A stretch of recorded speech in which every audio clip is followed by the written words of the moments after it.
before I get to setting up and playing Marengo, I'm going to use the version 3.0 rules that I've been using for Montebello, which is going to extend to it. But I want to take a look at what differences I can find in the version 2 set. First of all,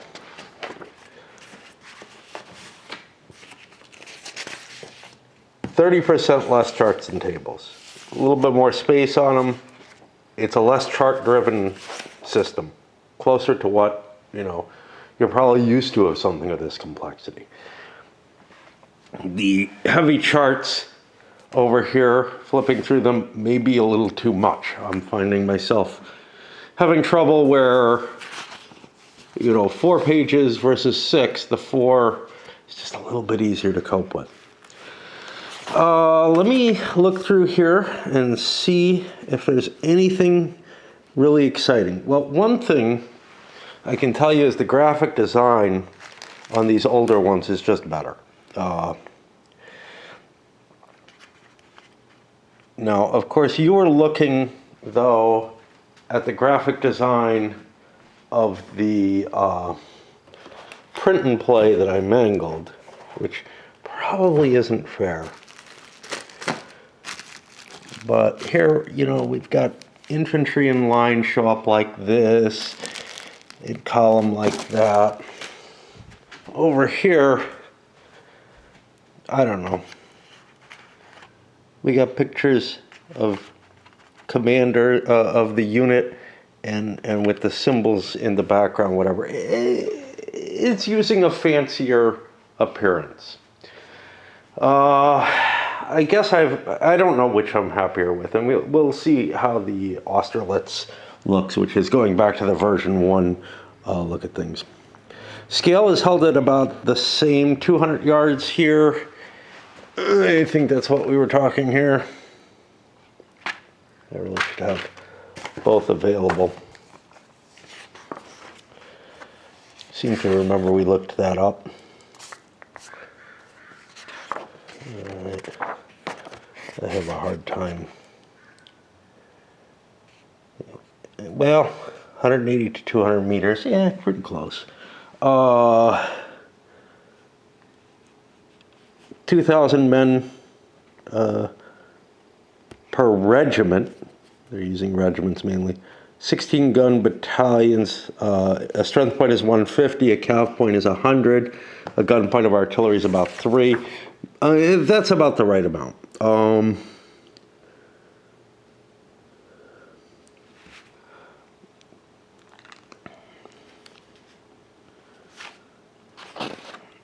Let's just keep flipping through. The markers are almost entirely the same. There may be some graphic differences there. There are column extensions in Marengo. I think those are new in the version 2 stuff. I don't remember them before. Here's your sequence of play. Your command phase cuts down like that. A little bit simpler. A little bit less to do there, but not a whole lot. But you can see, that's a difference when you get that kind of thing. So delay reduction has been added. Distortion checks have been added into it, and attack stoppage, they've moved where it is. I don't know if that is so that you can no longer use initiative to get around attack stoppage. That's a key important difference, but yeah, the distortion and a random events phase, which didn't really get applied to these by anyone before that. Movement phase is pretty simple, but what there isn't is that pre-fire phase. That's new. But then you go to a fire phase after movement, and the defender fires first. Well, first thing that happens is Cav is allowed to run away from units. That is baked in now, as opposed to a separate activity. But then you have a non-phasing fire, phasing fire, much like the old TSS system. And then there's no close combat phase because close combat happens during movement. And rally is about the same. I think that's about it. Close combat sequence. Let's take a look at these. So in the original, you pay to enter and handle the whole thing. And I've discussed this before when I was doing the Montebello. The defender fires, losses are taken. I'm sorry, I was wrong about it. The morale checks are done afterwards. The defender fires, losses are taken. The attacker files, losses are taken. The attacker checks morale. Then the defender checks morale. So the important thing there is both get to fire at the same time, which can ensure that a weak morale unit gets to trade shots with its enemy. And that was one of the reasons to close combat, actually. But the attacker gets first option to leave. And then if both are sticking around, you do a kind of push at the end to see who has to leave the hex. For the cav charge, I believe this was also handled during movement, and it is again here. There's only one sequence. It works for both infantry and cav. The attacker announces his hex. You may attempt to form square. The new system, you automatically form square if you want to. The effects are similar, though, because you might break at the charge even though you've formed a square. So, you know, then the cav is allowed to try to withdraw. They kind of automatically try to break off here, but no, you can try to break into a functioning square here. You move the cav into the combat hex, which might cause reaction charges. The defender gets to fire a reaction fire. There's nothing like that here. It's all baked into the results of when you broke off, basically. And then the attacker gets to make their cav attack. And if the defender was cav, they roll their cav attack at that point instead. The defender checks morale, and if forced to retreat, has to execute the retreat. And then the charge can continue with follow-on attacks, just as there are here. However, the follow-ons are not against the same unit. You can't just keep hacking up the unit, which I think is a serious bonus in the new set of rules. Then the attacking stack checks morale if the defender's stuck. And you jump forward. And then cav has to blow and withdraw. Very, very similar in terms of the effects of it, and both systems are very complicated. I have the version 2 charts and tables to show you what supports that. So the big thing you'd be using is your general morale table. And look, 11 to 66, yeah, I was right. With all kinds of different morale modifiers. But you know, there's one place to go for morale. Here, that morale has been moved into the close combat check to stand or the charge check to stand. And the values are the same. This has just been put in the same page, and this is part of the density. The morale checks are being moved into every single area where they're used. But here you were just, hey, go check morale, go check straggler against this. More generic systems, but not really, because the modifiers are where the differences are, and that takes up a lot of the space here. The cav attack table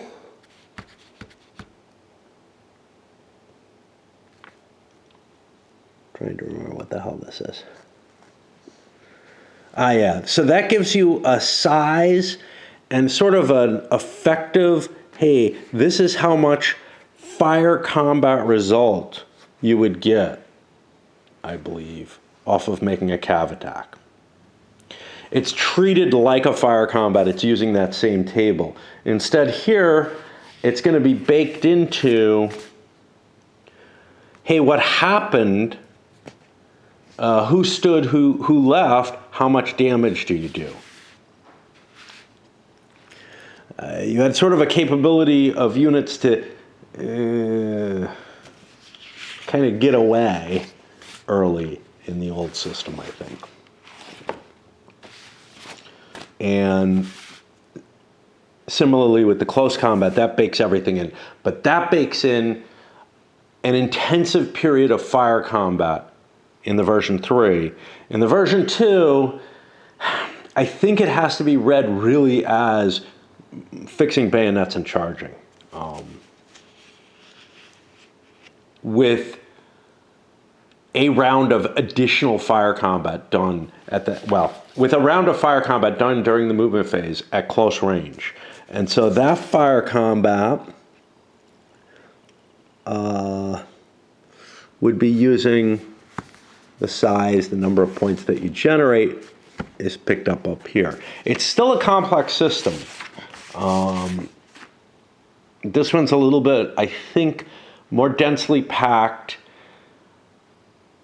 where each action feels like it's got a heavier procedural facet to it, except maybe the close combat, and the cav, which are pretty similar. Let's see if there's anything else we wanted to talk about. The command system. The command system's a little different on the old version.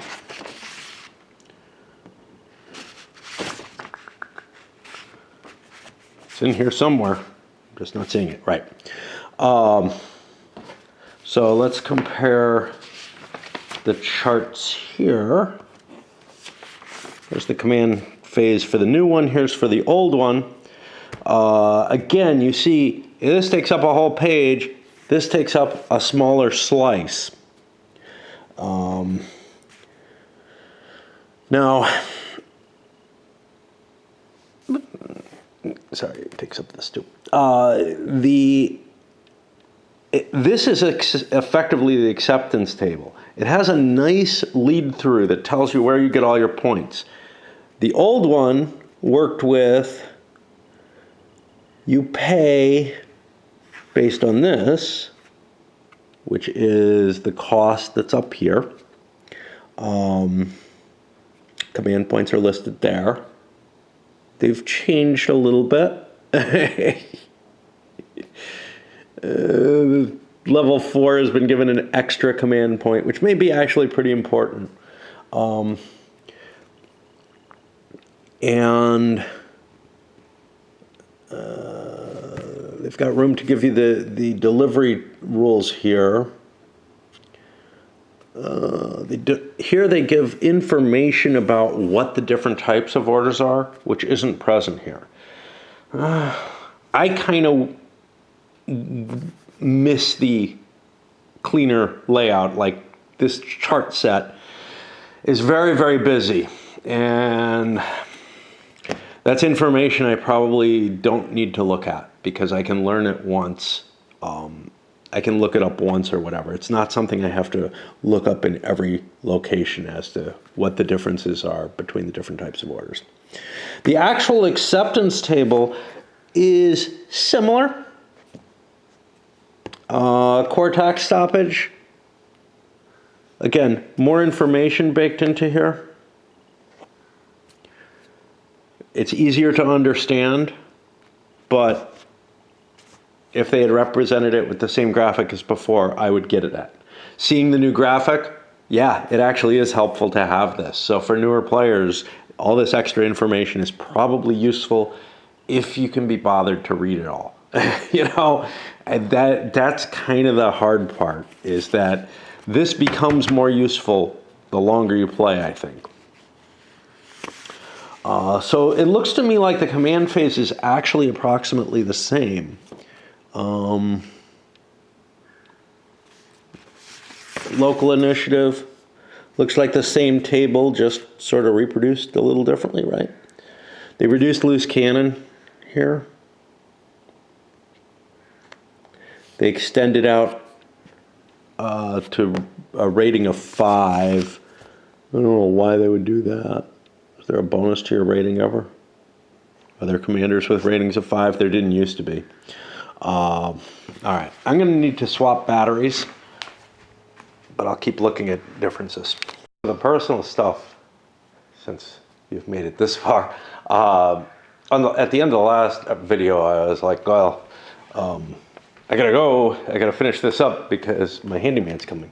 He showed up, came up with an easier solution than replacing my whole sink, and, you know, spent about an hour and $30 worth of parts to put, you know, a new drain in. And I paid him a little bit more than his hourly wages, just because, you know, I was seriously considering getting a whole new sink, and that would have been at least a couple $100, probably around 300. Yeah. So it was a pretty good day.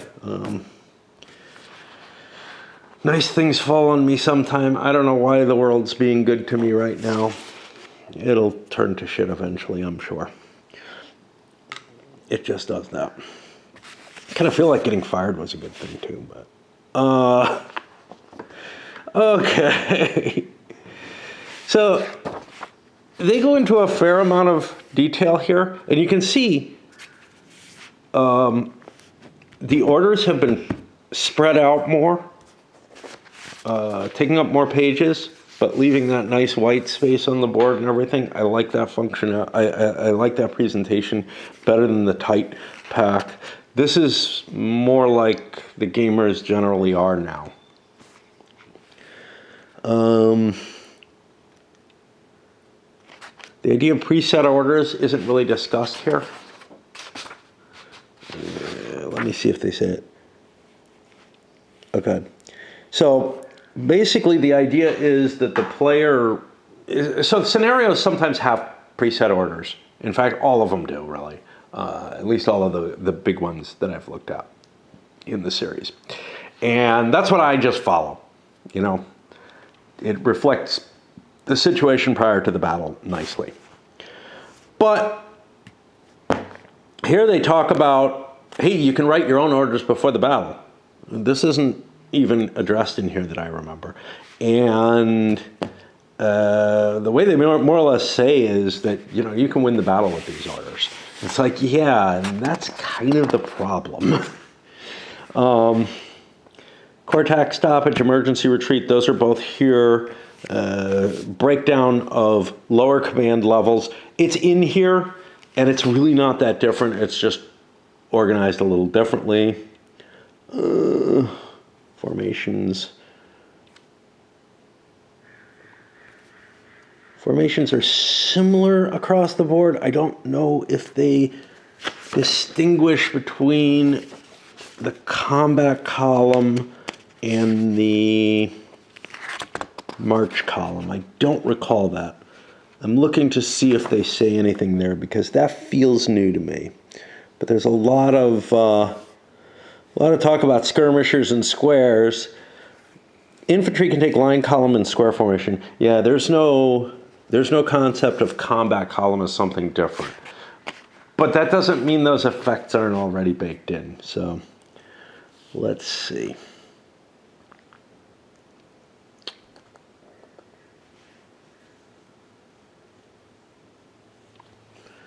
Movement and facing are about the same. Here they say nobody has a zone of control. Yeah, they don't talk about zones of influence, which have been defined in here. And honestly, the zone of influence is something new. What there is in this is opportunity fire capabilities. which are a lot less here.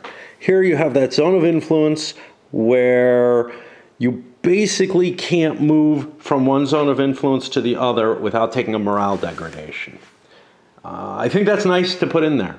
The old rules had the opportunity fire, which really disincentivized you in the same way. If you're going to get rid of infantry being able to fire, you need to put something in play that can take its place.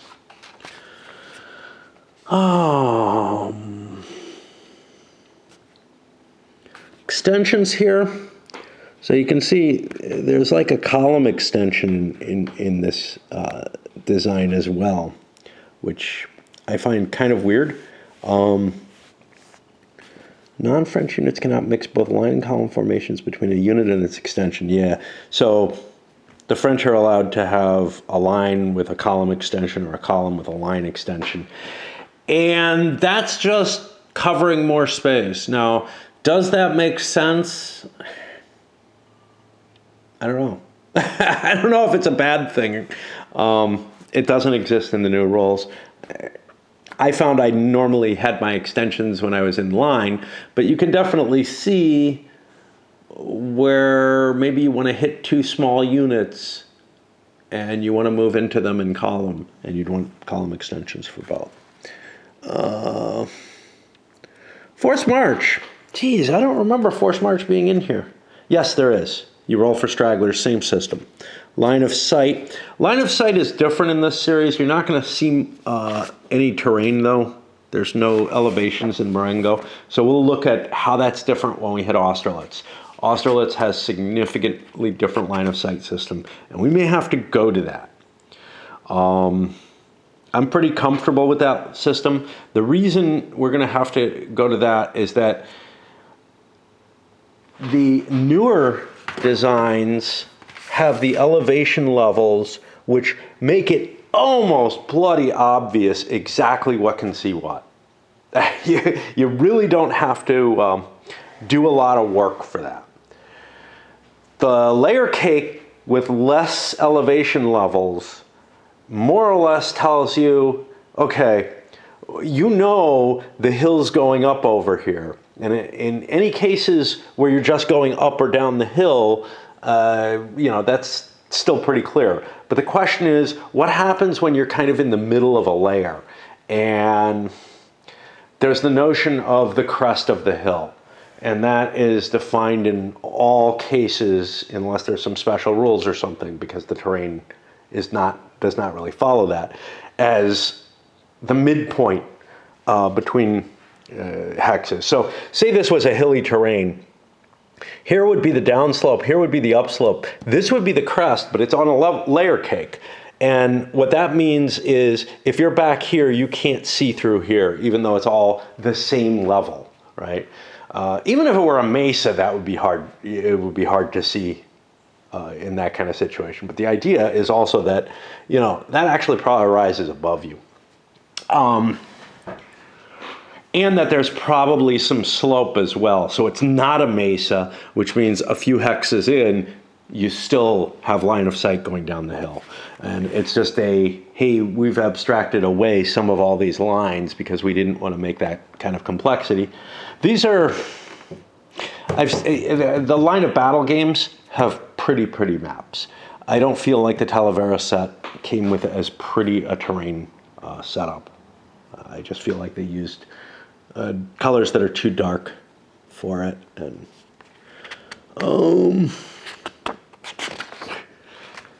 this feels so much smaller just because of the lower number of pages. But that's really got to do with increasing the font size, making that extra white space, putting more notes in. Okay, so fire combat is a big deal in this older version. The artillery fire combat, let's take a look at how that's different first. Well, first of all, skirmishers have a normal fire combat value. Artillery has a normal fire combat value. They can all add together and they show up on here. In the current set, however, you have a translation of look up your fire points and you get a simple chart that gives you what the effects are, including morale, including everything else. Now, over here, what would happen is you'd get your value, you'd roll an 11 to 66, you might get morale checks, you'd get hits, stragglers would be in place, in the parentheses, just like now, but the morale check would be put differently. Now, that means that in version 2, they've gotten rid of something that existed in version 1, which was the straggler check table, okay? So in version 1, you would be making an 11 to 66 die roll on the combat table, a rounding die, which doesn't exist on here on this level, and I've told you this before, a straggler die roll, which if you got a hit or I don't know if morale checks ever did it directly, but if you got a hit on you, you would also take the straggler die roll. And a morale check, which was, I think, an 11 to 66. Yeah, it is here again. They've collapsed a little bit in here and then collapsed a lot more in here and kind of said, okay, instead of going through all these details of die rolling and everything, this captures most of the results. The difficulty I have with this is I don't know if it really does. You know, like all the results are here and it's very clear that you could get to them all. All the results are not, you know, there may be layers of results that are missing. And I would assume that there are, because there's so few possible results on here, whereas this chart has a much, much richer progression. I don't know which way I like better.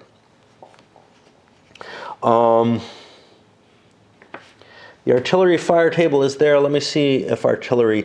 Okay, so here's artillery here, and it's basically the same chart, but extended out, taking up a little bit more space than this one. Is it indeed the same? 5 gun points at range 1 is 5. They've made a close combat column for it. Close combat in the new system is done by rolling 2 dice and adding them together, their effects. Close combat in here puts you to a much, much higher chart.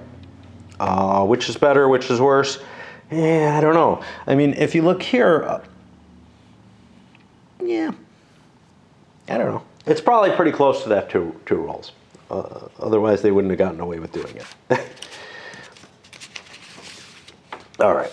Oh,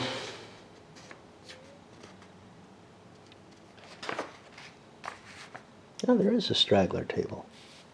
Straggler is only used for emergency corps and force march in the version 2. This used to also hit you in the fire combat table. You took a hit, you made a roll on the straggle table. And there may have been a morale check level where you had to take straggler checks. The morale table has tons of modifiers on it. This is where you have that wrecked brigade of a wrecked division, which is gone now. I don't know how many others there are that are gone. Elite division unit, I don't know anything about that. That hasn't shown up in the recent one. I don't know that I've got any games that have an elite division unit in it. We'll see if there's anything along those lines. That may be like a star or something on it. Okay, cav charges. The differential on the types of cav, that's still maintained.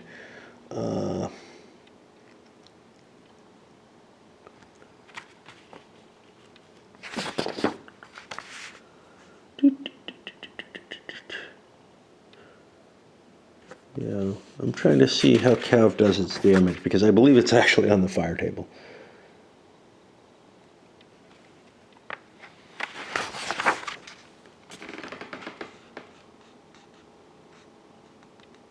Right. No unit can add its fires to a cavalry charge combat resolution unless it was actually in the resolution hex. Combat in cav charges occurs at close combat ranges.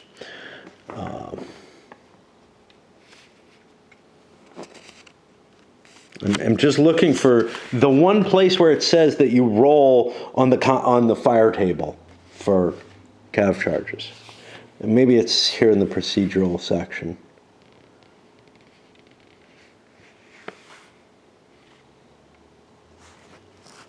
Yeah, this is the procedure. Defender rolls for fire combat or cavalry attack. The defending hex checks morale. The attacking check stacks. Move the charging cav. First, the defender rolls for fire combat or cav attack. Then the attacker does the same against the defender. Yeah, I don't know if it really spells out. Maybe in an example or something that shows you that you're actually fighting on. Yeah, this is almost a bitch too. You're actually fighting on the fire combat table for cav attacks, which just feels weird to me, like that it's called that. But there's nothing like that in CWB because cav just suck. Actually, I don't know. Maybe there was. Blown cav the same. Morale, very similar, except you're making less individual morale checks because they're baked in here. Additive effects, rally, that all I think is the same. Here's the elite divisions. Certain units are elite divisions. They get morale table bonuses. Each elite division has a morale value assigned in the game rules. If the division is wrecked, all the morale checks made by any friendly unit are impacted by that. There's nothing like that in here, and I'm a little disturbed. They may have taken a different stance on, hey, the idea of wrecking the Imperial Guard might not mean as much anymore.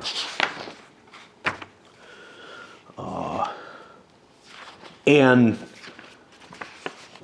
moreover, it doesn't have an advantage in combat. It's just, those are A-quality units, man. Well, there's a lot of A-quality stuff in here. Maybe they need to make something else. Looking to see if I have anything else. It's mostly the same. It's just really collapsing a series of rolls on charts into a smaller series of rolls on charts that requires a slightly more complicated procedural system. Overall, so far, and I haven't played much, although I played before as well, long ago, it feels like this is actually a slower combat system. The streamlining that it's putting into play, and maybe it has to do with the tiny little counters in my homemade version, but the streamlining is getting eaten up by looking up procedural charts, where the old system, I'd roll fistfuls of dice and then figure them out. And the different the different mental mechanical actions that that the version 3 requires are a heavier burden than the purely physical mechanical actions that the version 2 required. However, getting rid of fire combat, getting rid of the one hex away fire combat may actually be a significant accuracy improvement in terms of the way the game plays out. You no longer are just slamming into stuff to close combat it and then get those breakthroughs that you could get through with really good units and a few other things. But the bottleneck of like a bunch of close combats, I saw that at the end of I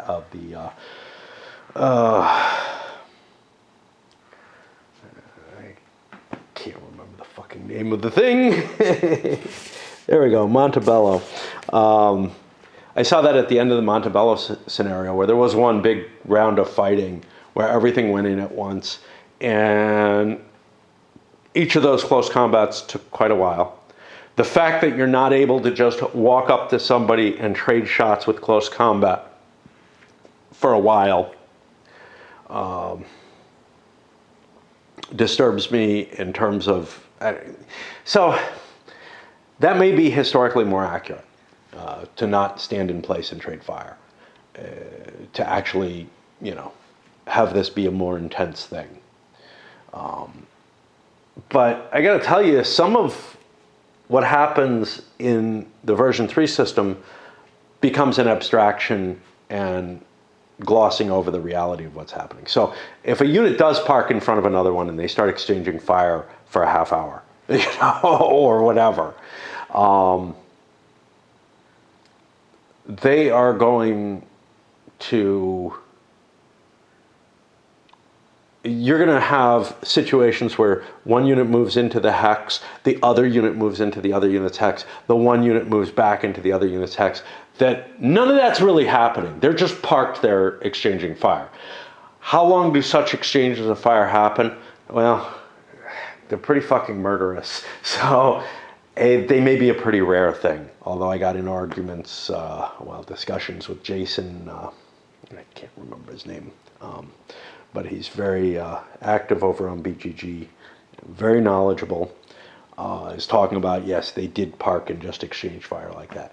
Yeah, I don't think the ranges where we're talking where they were really mowing each other down. When you get units in that close a contact, that's pretty fucking deadly. Yeah.